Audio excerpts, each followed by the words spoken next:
fitter than everyone else. I was always there early every day. I was always there after training. I did everything possible I could to play for Ipswich, but for one reason or another, it just didn't work out, and it was so frustrating because all I wanted to do was play for Ipswich.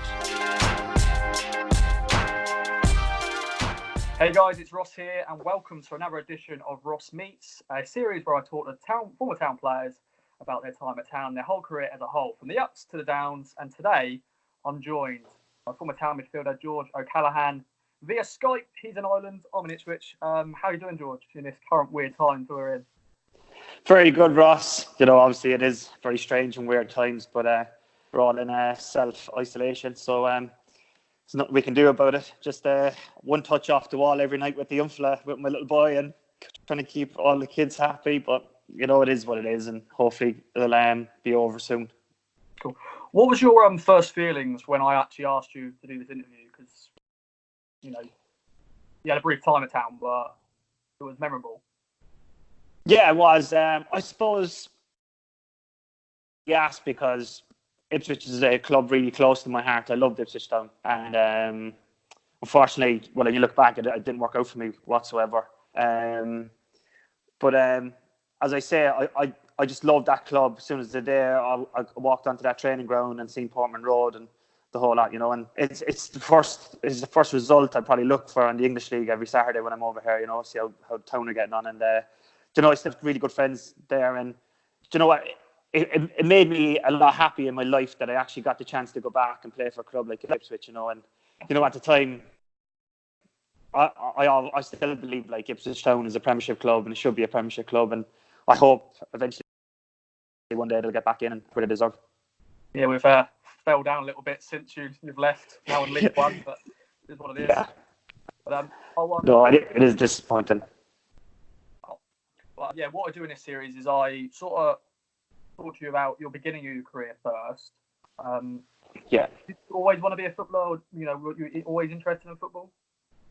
I used to play the Gaelic sport over there, hurling. So that was kind of my main sport because all my family came from a running background.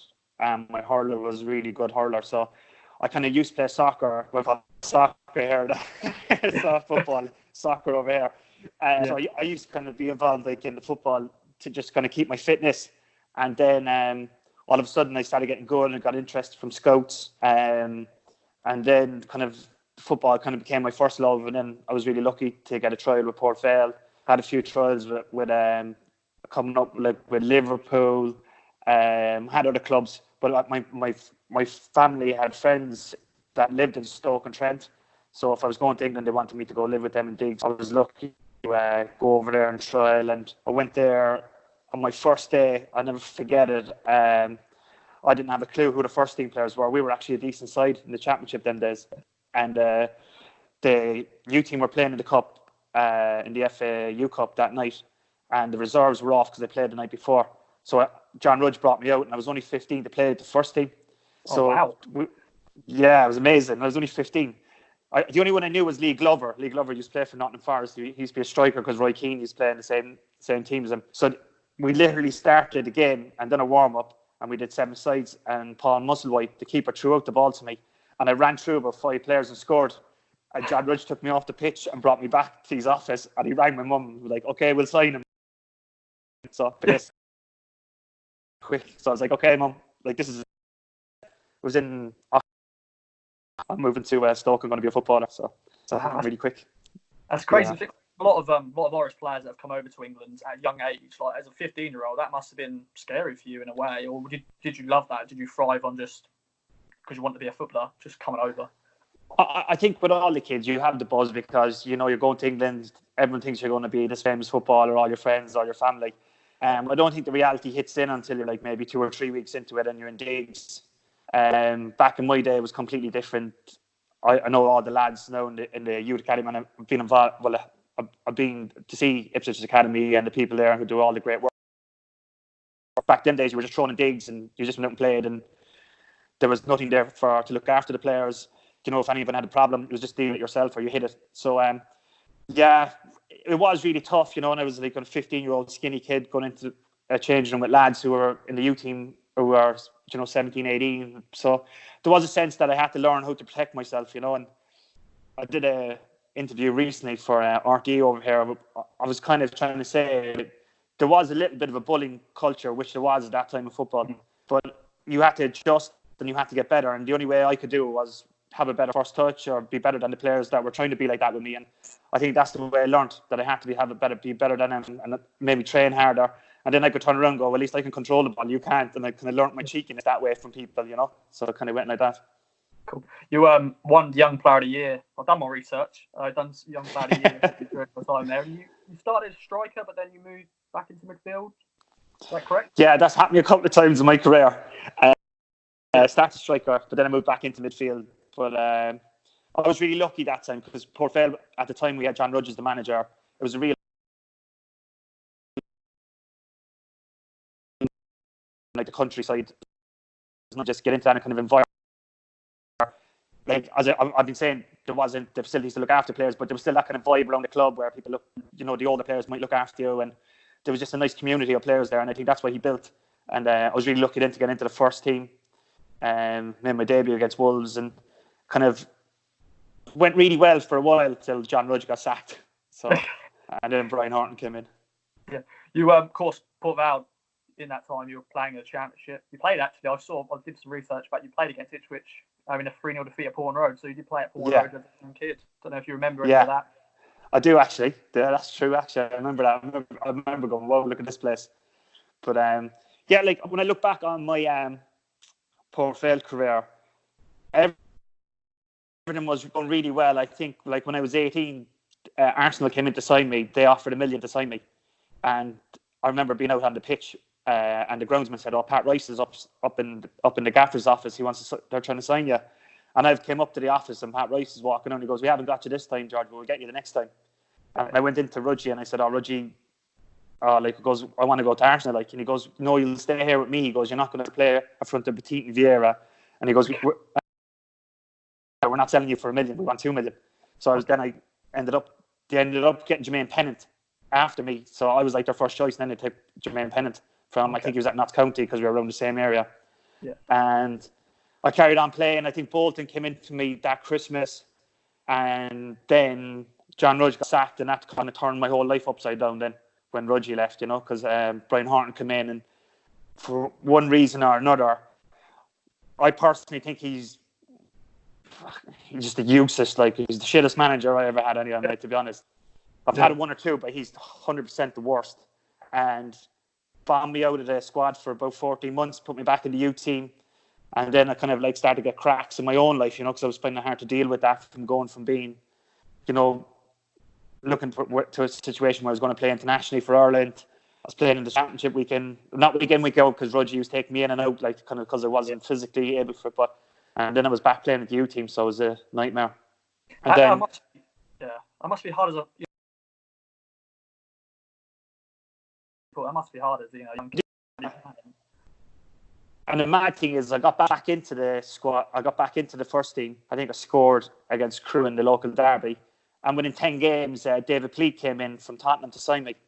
And again, they offered me a 1-year contract. And Rudgie rang me, and it was house phones them days. And Ruggie's gone. He's gone, "Oh, Tottenham have come in for you." He goes, like, "You could go to them because my contract was up." And I goes, "Oh, what will I do?" And he goes, "Stay another year with Port Vale and then go again." And then Port Vale literally rang my phone about 2 minutes later and offered me a 2-year contract, double my money. And I was like, "Okay, I'll stay at Port Vale." But within, I would say, 10 months, 12 months, all that had unravelled. And like, Port Vale basically got rid of me. So, because I went back, Brian Horton brought in a load of new midfielders, just did what he did to me previously. And I just wasn't able to cope with it mentally. And you know what? It just caused chaos in my life. You know what I mean? It just became reckless in my life because I didn't care. I felt my whole football career was going, and I was still only 21. So It was a complete nightmare for me. Yeah. So we'll speak about something else in a minute. But we went back to Cork Island. Went to Cork City. Is that your? That's where you're born, aren't you? That's your hometown team. Yeah. So I'm kind of born and bred Cork lad. City, like, have always been my team. They've been there since 1984 when they were established again. So my brother would always bring me out. We'd always go watch Cork City on a Sunday. They used to play at 2 o'clock kickoff. So Cork, I had no other option. It was either Cork City or I got offered a job in the fire brigade. Oh, really? And I was going to go back playing hurling. And I rang my brother, and he was like, George, you're a soccer player, but just go back and just do 1 year with Cork City. And then I kind of fit into Cork City. It was at a stage they were in a transitional kind of era where they were bringing in young players coming back from England, and we all just clicked, and we just had this lovely vibe, and we actually ended up having this really good, exciting team, you know. And I suppose I was playing number 10 at the time, and when you play in Ireland, the only club I feel you can play for is Cork City, because you actually get treated like a footballer. If you go to Dublin, there's so many teams, but in Cork, it's a bit like Ipswich. It's a little, you know, it's a town, but everybody's around you. Everybody knows the footballers, and everyone else knowing. You start to feel like a footballer again. Yeah, cool. You, of course, won the league in 2005 Yeah. with them.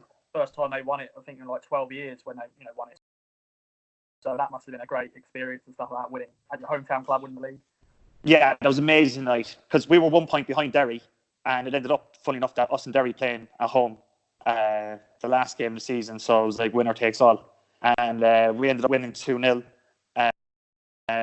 Derry had a really good team. They had Paddy McCourt and all these guys playing for them. But it was an amazing experience. Like we had 2,000 people outside the stadium trying to get in. That's unheard of in League of Ireland football. Yeah. What I remember, I only, believe it or not, because I was so pissed off with football, I only watched that game last night with my son. Really? Yeah, I actually sat here. I was actually sitting in this seat, actually. We sat down and I goes, listen, let's go down, let's watch it. But what I remember from that game, because I don't really remember the games, was we won the league and everyone came on the pitch. And I really did everything possibly I could to win a league medal that season. But as we all ran the pitch, I ran into the changing room. And I was in the changing room, the lads, I was like hearing everyone screaming and shouting. And I was like, no, wait, the lads actually lifted the trophy without me. No. Yeah, so I was in the changing room, so I didn't get to lift the trophy with the lad. And then I came out on the pitch, and Dan Murray was really close mate, my captain. And I said, we have a really famous shed in Turner's Cross where all the fans go to shed, and it's kind of like, it's always been there where I grew up, and it was getting knocked down the following day for seating. So I said, Dan, please, can I bring the trophy down to the shed? It goes, because I missed you lifting the trophy. And Dan was like, get me the trophy. And I went down to the shed. So it's basically, imagine just going into like one of the stands with all the fans with the league trophy, and it's kind of like an iconic moment in Cork City football. But it was because I missed lifting the trophy with the lads. So it's a great night. You of course also played in Europe for Cork. You played the UEFA Cup. Yeah. I think you got to the first round, but then of course got knocked out. But that must have been a great experience for you playing in Europe for your hometown club. Yeah, I used to use this one in the changing room a lot at Ipswich. I used to oh lads, it doesn't help me when there's no stars in the football, you know. But we played. Yeah, we played. I think we played 2004, maybe. Yeah, 2004, 2005. We had a really good run. We beat Malmo. We beat Nijmegen. Like established small European teams, you know, that we shouldn't be beating. Johan Nieskens was manager of Malmo. Probably then was when the time where it suited me, because I got to play, you know, League of Ireland. A lot of it, like, you're getting kicked around the pitch, so it was a time to shine. And you know, you got to think, we had a team like Kevin Doyle and Shane Long. Like, Shane Long used to be on our bench, and we had Kevin Doyle. And I think out of that team that played in Europe, I think 13 of the squad went to England. So like, it goes to show the quality that we had. Like, you know, that all of us went to England after we played in Europe, and they were great nights. You know, we played up in Djurgården and played against Slavia Prague, all these kind of games, you know, that you wouldn't get, you know, if you played obviously in the Championship League One in England. You don't get those chances. So it's always something I say to the lads. I have more goals in Europe than Eric Cantona, but it's one of my lines. But I don't know if it's actually true. But I do have a few goals in Europe. It's good. So do you reckon that sort of helped you, you know, raise your profile a little bit playing in Europe? Because you, of course, next stop was at Ipswich Town. How did the trial come about at Town? What was that sort of? Well, like? I kind of had it in my head when I came back to Cork City, which one of my regrets is that I never enjoyed being there, because in my head I was trying. After the first season with Cork City, I knew I was better than everyone else in the league, and I wanted to get back and play in England and make amends for what happened at Port Vale. You know, because like Ross, I kind of had a lot of personal problems when I was at Port Vale, which stuck by me from a 20-year-old, which sticks to me to this day. You know, and for those problems, like, you know, like, we used to be out drinking, we used to be out like in casinos, all this kind of stuff that wasn't good for me. So for me, I was always like I'll say, like pissing against the wind, trying to get back to England because people will ring Port Vale and go, oh no, well, he did this and that. So I was always trying to make amends for the person that I should be and that I was. I come from a great family and I just lost my way for about 12 months. Do you know what I mean? That I didn't have no support. I didn't ring my family and say anything was going wrong.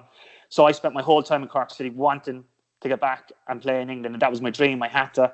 So all the games I played for Cork City, I was just stressed inside because I knew scouts would be way better, because if they're going to take me on, they're going to ring Port Vale, and Port Vale would say this. So I needed them to know that it was better than what was going to come out of Port Vale. So when it got to, I think it was 2006, we were playing the Champions League, and I was starting to get to the stage where I knew clubs were coming in for me, but Cork City were desperate to keep me.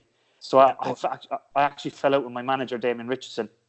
So we had a big bust up in the training ground, and I said, well, I'm not playing for you no more. And he said, fine. He was as stubborn as I was. Instead of people just coming and banging our two heads together and getting me back for the Champions League, he was stubborn, I was stubborn. I said, well, I'm not coming back, because I think I was at a stage where, because of what happened at Port Vale, I was willing to let it all go, because I've been there before and I didn't have to do it anymore. You know what I mean? I was after proving a point to myself. So then Slavia Prague came in to sign me, and Cork City said I could go. Then they said I could go, and then they rang me while I was going to the airport and said, you're not allowed to go now, we want 150 grand for you. So that was cancelled. Celtic came in for me.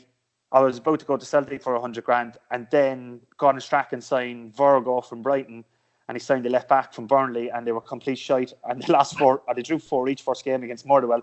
And Celtic rang me up and said, oh, listen, George, like Gordon Strachan signings have been terrible. We can't take you at the minute to be signing a League of Ireland player. The fans will go crazy. So then I got a call from Ipswich to go over on trial. And basically what happened at Port Vale, I remember we went in, I couldn't believe it. It was just, I was like, you know, the training ground is beautiful, I put at Ipswich. And we'd played a game with Jim Magilton, was playing in the 7-a-side. And again, about 2 or 3 minutes into the game, I ran past a load of lads and I like lashed one at the top corner.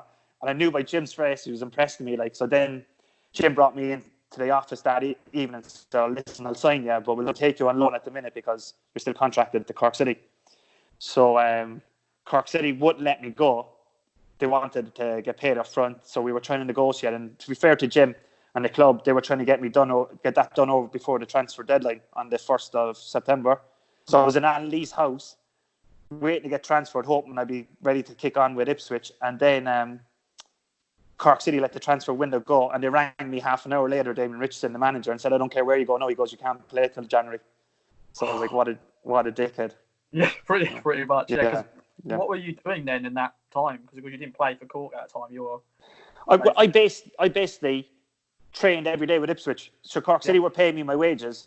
I was living with my sister in London. I used to get to train up from Stratford every day. So I was like a full-time Ipswich Town player anyway, you know what I mean? But I was getting paid off Cork City, but I just couldn't play for the first team. But and I suppose that was probably my downfall with Ipswich. I think if I hit, because I was really on fire at the time in the League of Ireland. If I came in September, I was ready to roll. I would have hit the ground running, because I didn't have a pre-season. I was in the season already. Yeah. But because I couldn't play, then I was travelling up and down in trains. Then I got meningitis in October. Wow. While I was at Ipswich. So then I was like down at my sister's house in London, and like one Sunday morning, because she's a pharmacist, I couldn't move my head in bed, and she was like, George, you've got meningitis. And I was like, no, I don't. And then she took me to the hospital. So then I had meningitis. So then I'm sitting in a hospital bed in London thinking, well, Ipswich aren't going to sign me now. What's going to happen? So within 5 or 6 weeks, like, I kind of got out of bed, and I ended up going back to Ipswich and training. But I wasn't right at all, Ross. I knew in my head, I could feel my head spinning in games, because I was a much better footballer than I was showing. But I think Jim kind of knew my commitment, and the club see my commitment to the club and wanting to be there and be part of what they were building. And they ended up eventually signing me, I think, like 2 or 3 weeks into January. But man, like, they signed me, I was playing reserve team games. I knew I wasn't right, but obviously I couldn't say to Jim, I'm not right, like, because like this meningitis thing has really like knocked everything out of me. So I played a few first team games that season, and I was thinking, well, just get to the end of the season, come back flying in pre-season, and then we'll get going, But I think, and I knew it, like when you get back to when I signed for Ipswich. Sorry, I'm rambling now, but you can get back to what That's I signed carry on. for. Carry on. I'm interested. The day I signed for Ipswich, I walked into the canteen and Charlie Woods has turned around to me.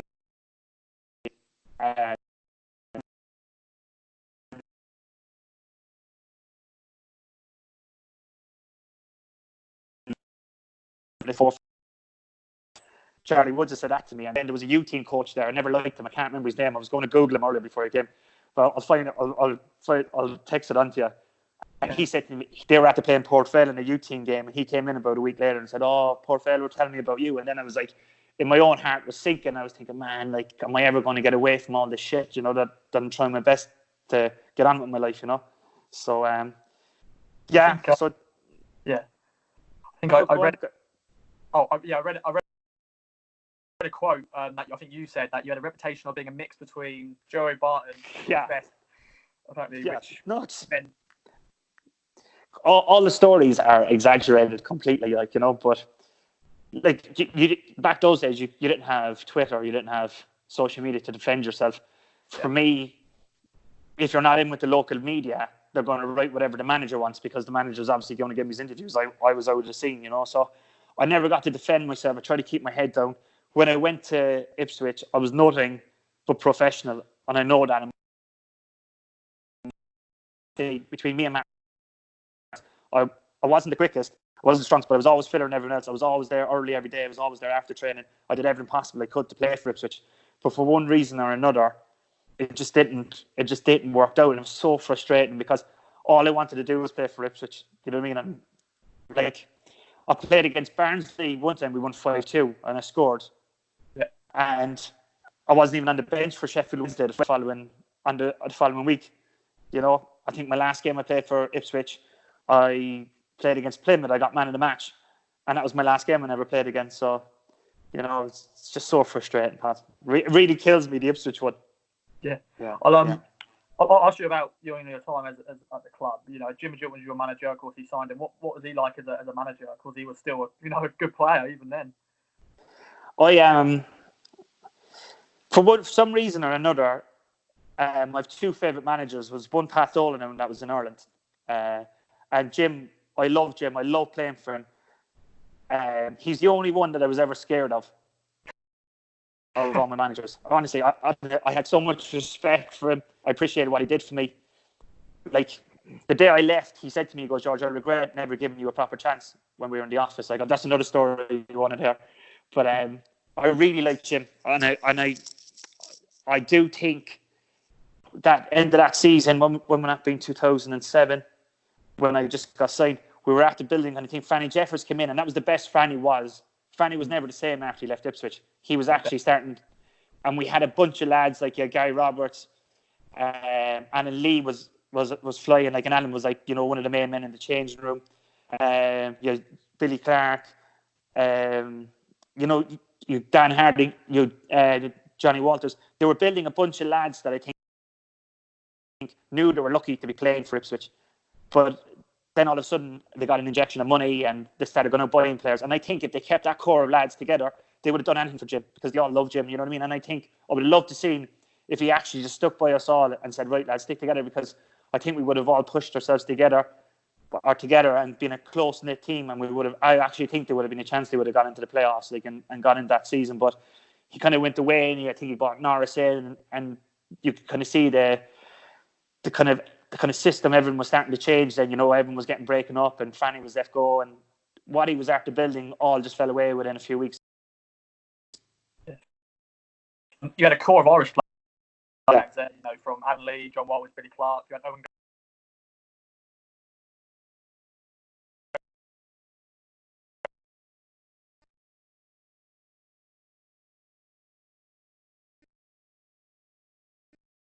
I lived with Subs for a while.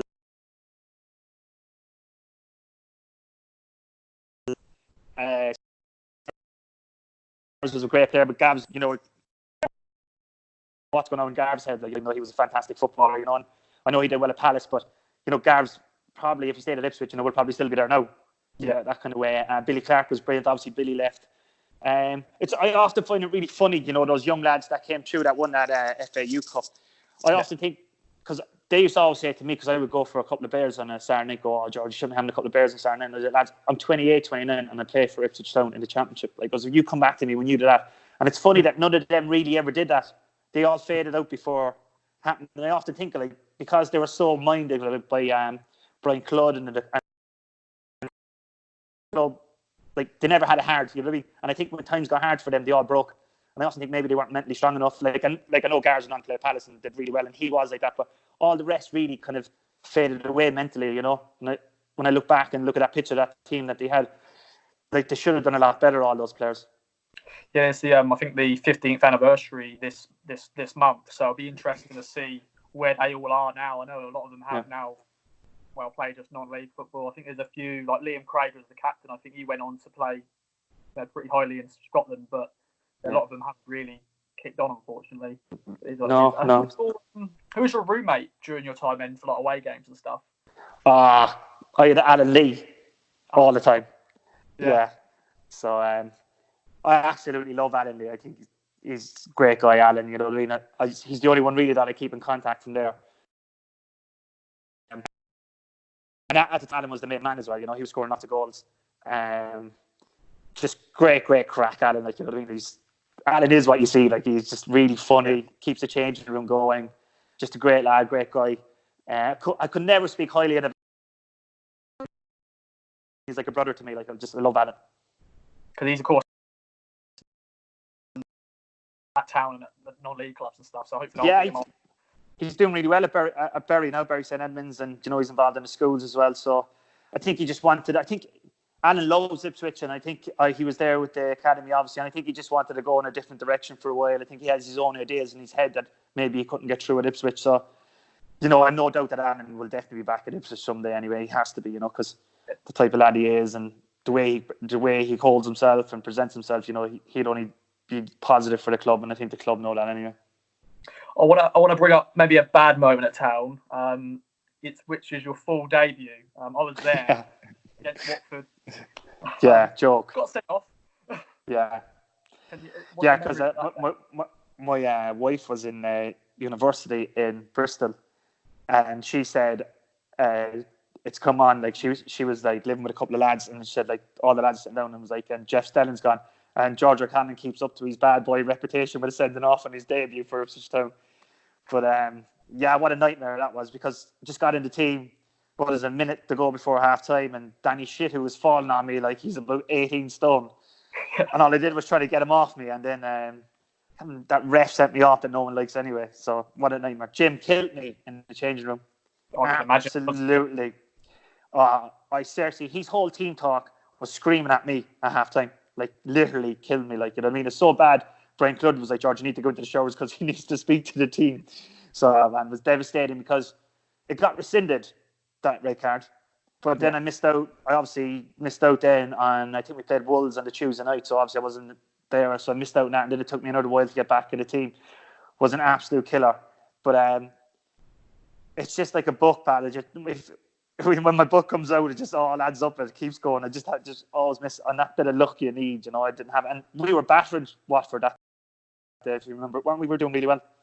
Yeah. And I thought Danny Hayes and Jamie Peters pulled us out. But remember, they got the goal, and I think they said it was offside, wasn't it? So, yeah, nightmare. Yeah, gutted. Just give me like a few words, just your overall thoughts on your time at town. Like, anything you do regret? Like, do you think because you were ill and you just sort of ruined your that peak of hopefully playing a lot for us? I think the coaches underestimated me, because you know what, if I came in, I was just starting to enjoy this, they probably looked at the player that wasn't himself. So I was probably only at 50 or 60% of myself, you know what I mean? I know I was better than a lot of the players, and I was coming from a situation where I was dominating European games, like, and I know people go, oh, well, it's this, but it was against big clubs. I knew I could have done that, but I kind of needed a run of games. I think everyone needs 10 or 15 games. Like Alex Bruce came to Ipswich, right? Everyone used to slate him, right? Bruce, he played for 10 or 15 games and then adjusted and he kicked on with his career. I would play, I'd be taken out of the team and play. So it was frustrating. And then I suppose I was sent on loan to Brighton, which you're probably going to get to anyway. Yes. And I know, because Stubbs was in the car with Jim and Gilton one day, and David Pleat rang again. And he said, what are you doing? He goes, your best midfielder is down at Brighton, because I think that's the best football I played in England was at Brighton. And then obviously I came out with a thing on Boxing Day in Brighton. And I said, Dick Knight needs to look after the youngsters. Like Dean Hammond was there at the time, Tommy Elphick and all these guys that I knew were good players, and he was messing them about. And all I said was a little thing on the paper after the game. We lost 3-0 to Millwall. I said, he needs to look after them. Don't worry about me. I'll be fine. But you really need to put a structure in to keep these players, because I've seen it at Cork City. They leave for peanuts like Kevin Doyle and Shane Long, and the club end up losing out money.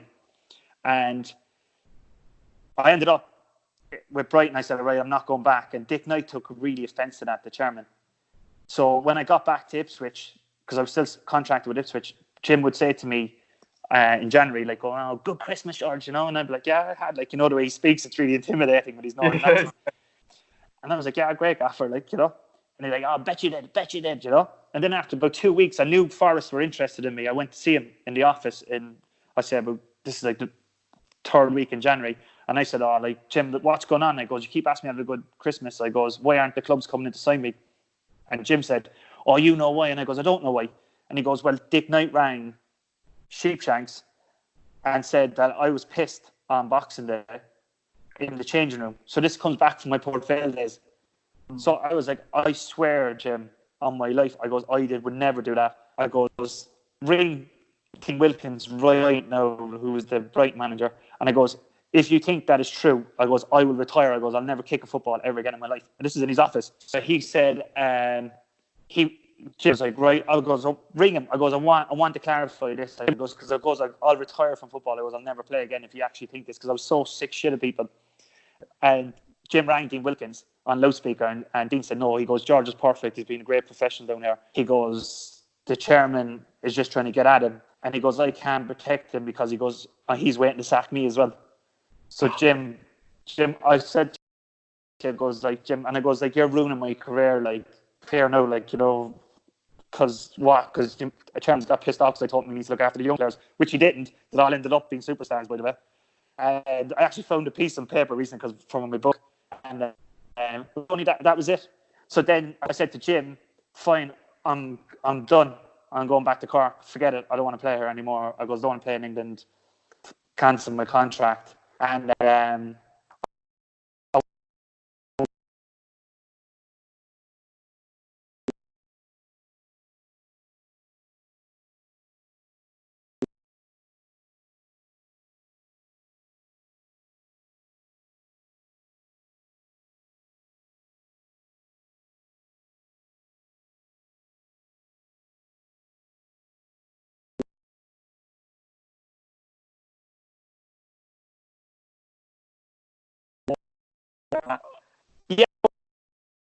I'm not to go. So I'm kind of interested in it because of the stories. Obviously, you know where I've been and what I did in my career. So there is some good stories in there. I think it's a bit funny, but it's a bit tragic. But sums me up if anyone knows me anyway. We'll now talk about you returned back to Cork, and then of course you had other spells back in England with Tranmere, Yeovil, and I think Cambridge United briefly. I think as well. Yeah. Because because that reputation you had, was that still hard to get clubs in England and stuff like that because of that reputation? I walked out the day I finished with Ipswich. My football career was finished because that was me. My heart was gone out of football. I came back to Cork. I came back to Cork City on massive money. I was actually on more money than the top Ipswich players. And in Ipswich, I was probably one of the lowest players. So I was offered a huge contract at Cork City. It only lasted for 4 months because the club went bust. So I ended up going back to Tranmere. I hated every minute of it. I didn't like Ronnie Moore, the manager. Mentally, in my head, I think I was burnt out from it. You know what I mean? I was burnt out because I think I went 2 or 3 years without having a break because I was going from League of Ireland back into England, League of Ireland. And at the end, my mind couldn't take it anymore, And I was always one I loved going training, but I knew when I didn't want to train anymore and all that, I was just finished. And Cork City, obviously, when I was coming back to Cork City, I went to Dundalk, Waterford, went to Cambridge, I didn't play. Tranmere, I barely played. So, you know what I mean? As soon as I walked out that door with Jim's office that day, my career was finished. I knew that in my heart because that fire in me that you need to have when you're a footballer was all gone, you know. And I just thought, I was just honest, you know, why constantly put up with stuff that then time, that was 8 years ago, and I was still targeted with the same stuff. Yeah. Like, this is chairman's ringing clubs, you know what I mean? Like, why, you know what I mean? The day I signed for Tranmere Rovers, I done my medical, signed my contract. I was sitting in the physio. Ronnie Moore came running up the corridor. Came into me. Actually, my wife will tell you, she was with me. I just got a call from Ipswich and said, "You were pissed the Boxing Day in Millwall." And I just looked at my wife and like, "What the fuck can I do? Like, there's nothing I can do. Like, just, you know what I mean? They're just out to get me." So I just had enough, pal. Just had enough, and I ended up. I think I nearly finished at 31. Then, you know, that was it. Career. Oh, I actually ended up in Brunei. Went to Brunei. You probably want to ask me about that. I was going to bring it up. I just want to bring up about, you know, your wife. You know, because she was travelling with you to these, you know, back to Ireland. Is she Irish as well? Is she? You know, Yeah. She's from Cork. She's from Cork. My wife, but she's been everywhere. And my kids. I don't go anywhere like my base. So, Em and the kids, anywhere we go, we all go together. So, which is great. We have, like, looking back, traveling around to all clubs and in Asia, probably getting that. Like, it was an amazing experience. You know what I mean? My kids used to like hang out in like Universal Studios in Singapore every day, doing this kind of stuff. And, you know, we travel all over England. They know London well. They know everything. So it's nice for them. The reason I'm home now is because I need their schooling, their education is the most important thing. So they need to settle base. You know, so that's why we're here. So shall we talk about Brunei then? How's that sort of come about? So I went out with my brother-in-law, who was a footballer, Greg O'Halloran is his name, right? He used to play for Hull, but he ended up being captain in the league. And we ended up going, and you know, before you could put like £1 or £2 in an internet machine. Yeah. And Greg says, close your eyes, and when I say stop, put your finger on the screen and we'll see what agent we can get in England to get you a move. So me and Greg were after having a couple of drinks by then, and I said stop, like, and if Kevin Horton has come up, this fella, I'd never heard of him, up by Reading. Frank Horton, he knew who I was. He said, well, I could get you to Brunei. He goes, I want to play abroad. So he goes, well, I can get you a trial over in Brunei. So I was like, yeah, perfect. He goes, you're fit? I was like, yeah, I'm fit. Like, send me off. Flew over to Brunei for a trial with the Crown Prince, and I played a match and I scored a hat-trick. Complete, they're useless over there. Like, yeah, shocking. So they were done for, I don't know what they're done, so some corruption. So they're only just getting back into the league. So I was their first foreign player they signed. So they ended up offering me a contract, living in South China Sea, like apartment on the sea was lovely, you know. But then I had a Croatian coach come in to us, Simonic, I think his name was, but he brought in all his own players. I was the one that wasn't his player, so he absolutely hated me. So he would get me up. So every day we would play at 5 o'clock. We would play a match every day except Sunday, like literally a match in 35 degrees heat, man. But this fella, this arsehole, would get me up at 7 o'clock in the morning and run the balls off. So I would go play the match and he would go, oh, import is no good, up to the Crown Prince. So the Crown Prince would come in every security, all the roads cleared off, you hear the sirens. So everyone stops, everyone goes up through the steps, and he is conditioning balcony, watching training every day, like watching this training. It's like some of the league players. My first day actually there, that coach stitched me up. I was like stretching, and he stood up. And I kind of stretching my hamstring, like just stuck my thumb up to him, like, going, how's it going? Like, but when I get paid at the end of the month, it was like, where's my wages? Everyone's got paid. It was like, no, you disrespected the Crown Prince. You're supposed to bow. I was like sticking my thumb up to going, like, oh, what's happening, pal? You know, like, I was supposed to go up and stand and bow, so I never got my wages for 2 weeks because that coach was stitching me up. So but we stayed there for about a year. That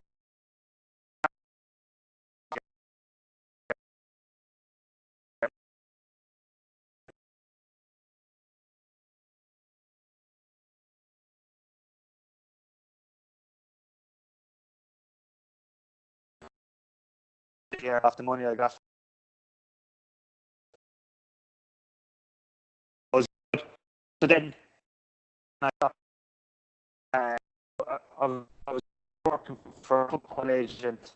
I met a Russian guy, Vasily Markov. He had a GPA worldwide. Ended up working as a football agent for him. So I emailed the Crown Prince and I told him my story, what happened to me over there, how I felt the manager treated me, and I said,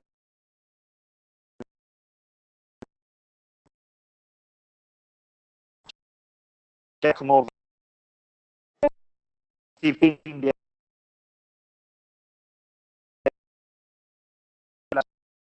Joey Gamble and Roy Dunn, really good players, and they won the double. So he was so happy with me that I kind of built in the relationship with teams in Singapore. I met one of the banks that were doing takeovers for football clubs. They offered me a job, and I had 4 or 5 years out there. And I ended up becoming the manager in the Premier League for Sabah. I was going to get into that. What is a standard not very good then in Singapore and Malaysia? Not in the Singapore League. Malaysian League is decent.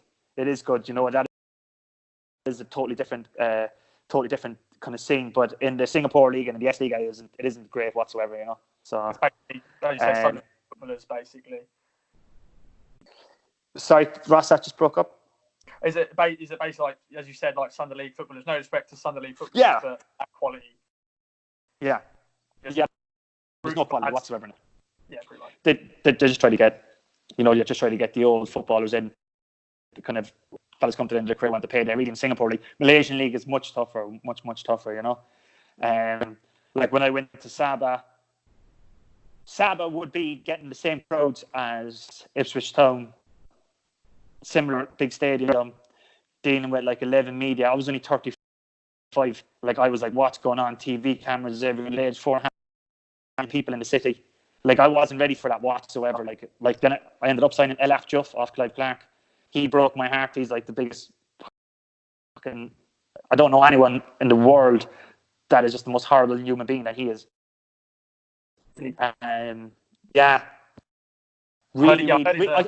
Character. Yeah, I think he came to us really financially under pressure, because I signed the captain of West Ham as well, the other Senegal lad, and he rang me one day. I had to go to the room because Juffy was crying because he lost all his money. So I was dealing with that, trying to give him pays in advance to keep him happy, get him going. But overall, I made a complete balls of it. I kind of wasn't strong enough mentally to deal with it because I had 13 bosses. I had 13 DACOs, which are SARS. They eventually wanted to become the manager. So they were bringing me into the office because we were winning, and I actually was building a really good team. But I couldn't deal with these guys because these guys were big businessmen. They wanted there was all politics involved. They were going.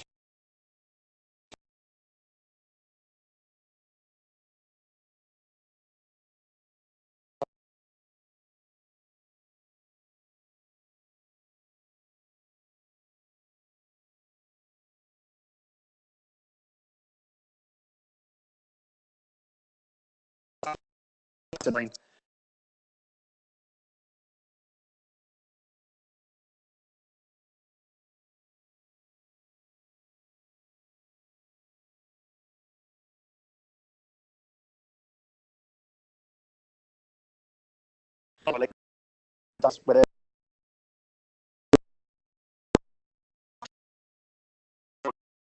is together.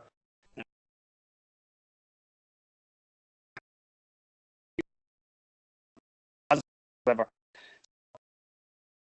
took football, social, because it's frustrating, just got away from it. So there's a lot of politics in it in Malaysian football and just in Asian football in general, because there's so much. The crowds are massive, aren't they? Football is massive over there because of they've got smaller teams, so they watch the Premier League and they go, "Wow, we want to have that." Yeah.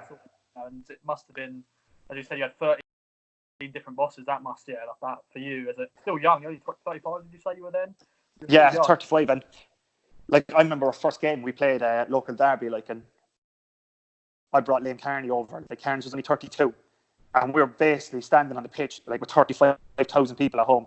And I turned to him and was like, "Oh man, what are we doing here? Like how have we got into this situation? This is nuts." Because then we went to China for pre-season matches. That was the most corruption ever like, it'd be like Ipswich playing a Sunday league team, and we were losing games because the lads would be 20 yards offside, and the lads would be going, because it was like, I'm sure they were match fixing games. Like, it could not be possible. Like, I'd be like going, oh my God. So I'm glad I got out of it. I'm glad I have great.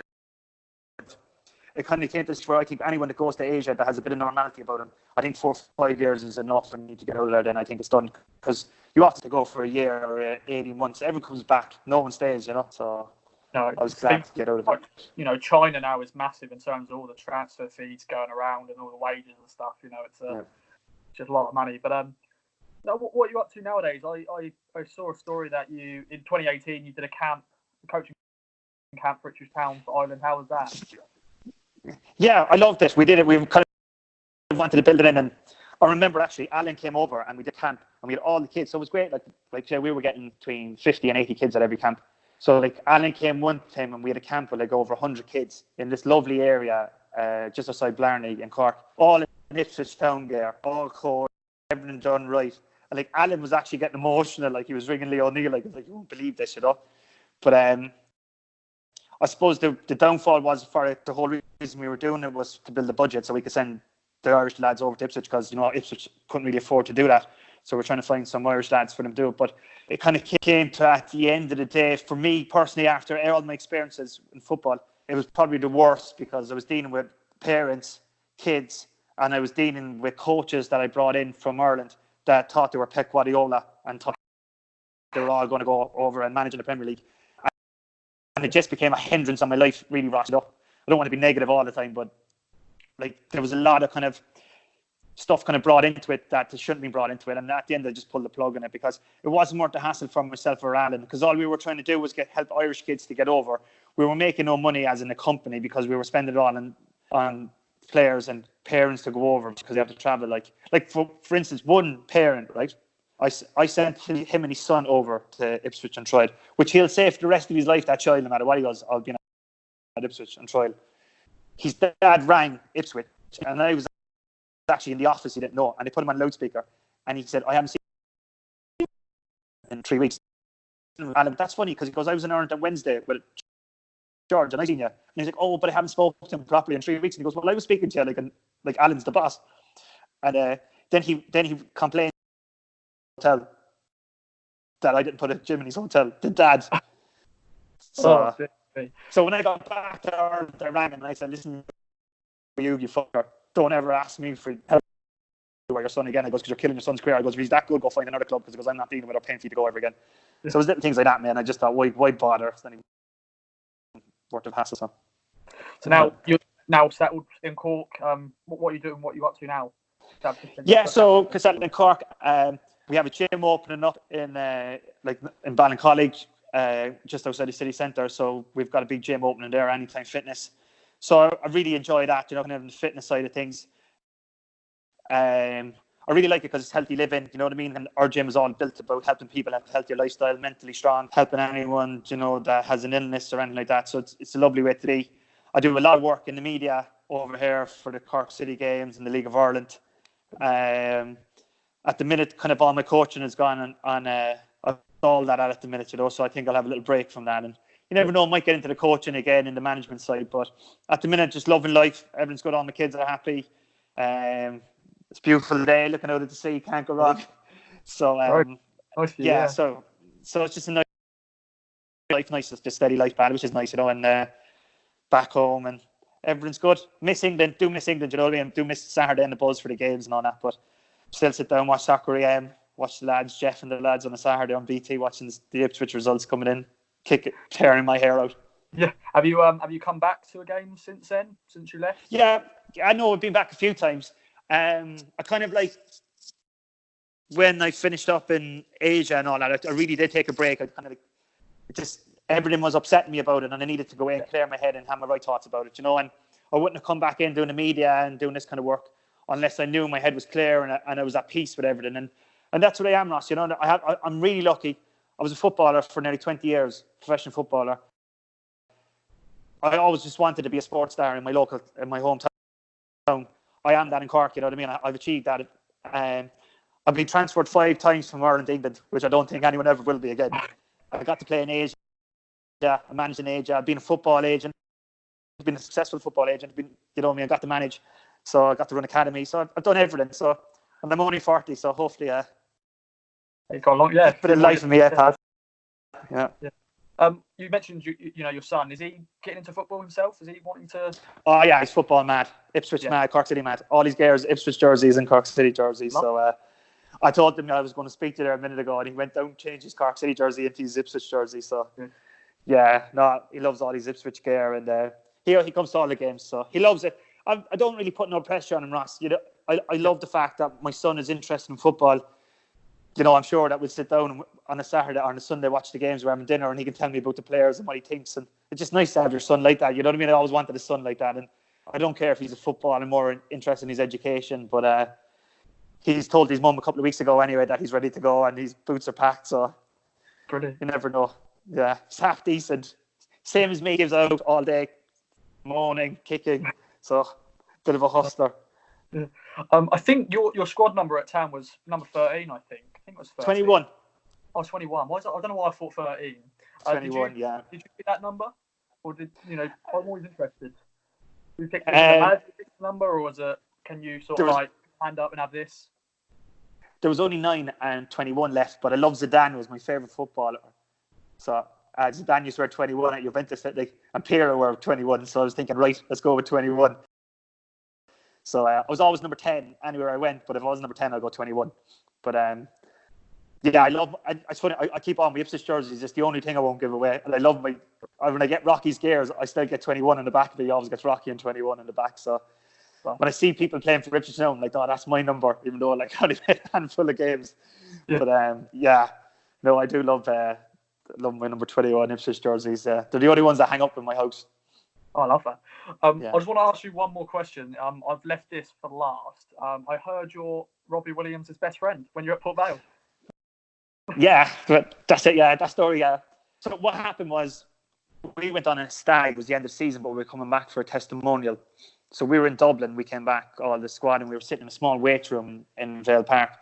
And Robbie's walked in, but obviously the aura that Robbie has, he was with Jonathan Wilt.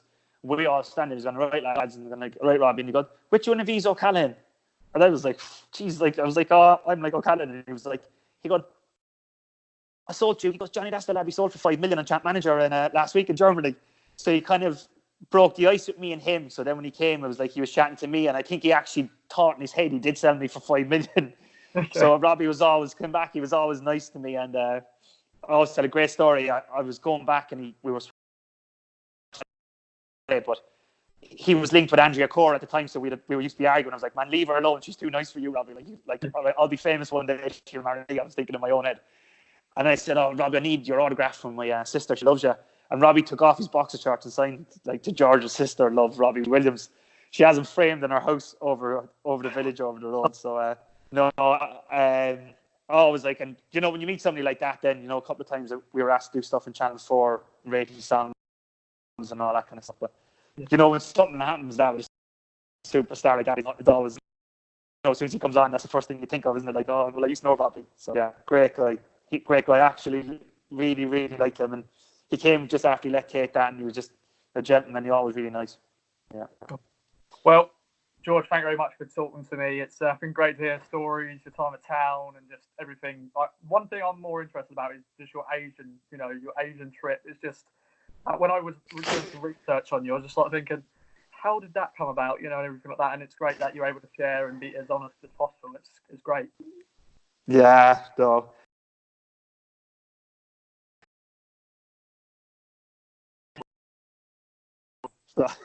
Something always comes up for me. So, but it's been exciting, Ross. It's been great. And I do miss, and probably my biggest regret is Ipswich Town. So, you never know. You might have another O'Callaghan back there soon. Get Rocky over. Oh, Scott Mitchell said he's going to bring him over in trial. So let's see if he gets over and see what he does.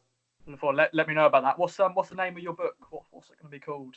We don't have a name yet because.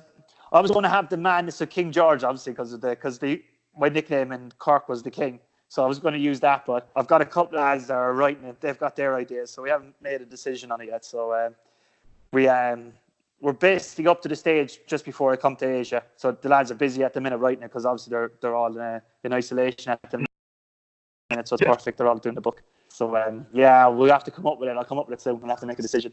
Yeah, cool. Definitely. Well, let me know when it's out, and then I can plug it, and I look forward to it. Thank you, Ross. I really appreciate it. Yeah, good luck to everyone over in Ipswich. Hope everyone keeps safe.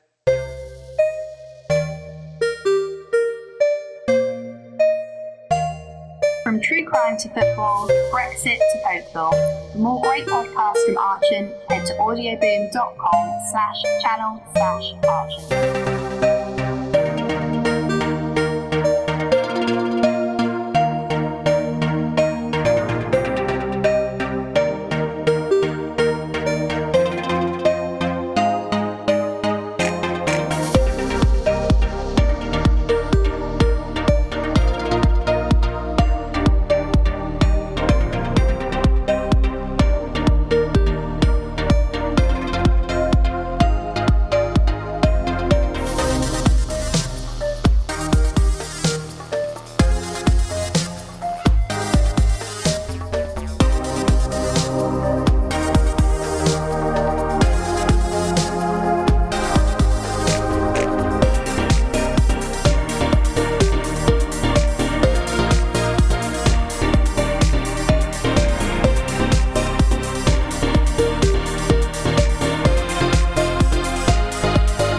Archon, head to audioboom.com/channel